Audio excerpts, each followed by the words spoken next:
अस्सलाम वालेकुम भाइयों। ये आप लोग क्या कर रहे हैं? तिलावत कर रहे हैं। और क्या कर रहे हैं भाई ये आप तिलावत नहीं कर रहे हैं, कुरान पाक की भी अदबी कर रहे हैं।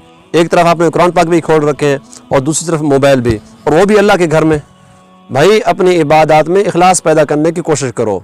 जब अल्लाह के घर में नमाज के लिए आओ या कुरान पाक की तिलावत करने लगो तो अपने मोबाइलों को बंद करके जेब में रखा करें। इससे आपकी इबादत में इखलास पैदा होगी। आजकल हम मुसलमान लाखों रुपए खर्च करके उम्रे के लिए जाते हैं, वहाँ भी बैतुल्लाह शरीफ के सामने हमने मोबाइल खोले होते हैं।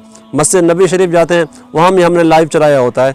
तो भाई इससे हमारी इबादत में इखलास नहीं आता।